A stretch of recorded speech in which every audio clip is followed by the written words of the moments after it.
Ang sweet kaya nila maging biyenan. Nakikita sa mga manugang ng amo ko na talagang anak na yung turing nila sa mga napangasawa ng mga anak nila. Wow! Kung kayo po ay married to Taiwanese, you should read this comment kasi I'm so happy na merong mga ganitong mga comment or shares from our friends. Salamat, Madam Jen, ha?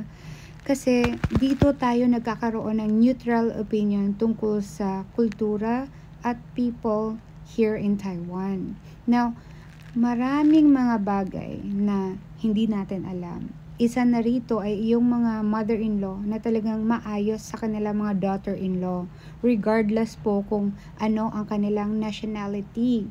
So, sa dami po ng mga nakilala ko ng mga Filipinos married to Taiwanese at iba pang mga lahi, sa totoo lang, maayos naman ang kanilang relasyon sa kanilang mother-in-law. In fact, meron pa akong kakilala noon na talagang halos pwede na siya lang mag-isa naglalakad, umaalis kasi talagang love na love ng mother-in-law niya yung anak niya.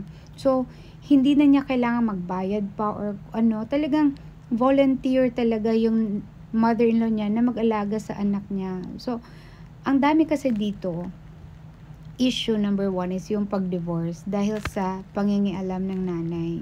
Now, bakit ito nangyayari? Kasi nga merong cultural differences. So, mas pwede itong hindi mangyari kung bukod kayo from the time na nagpakasal kayo. So, paano mo sasabihin sa kanya? Syempre, habang mag-boyfriend-girlfriend kayo, dapat you share already kung ano yung marriage tradition sa Philippines and kung ano yung differences dito sa Taiwan. Gaya na lang ng wedding ring.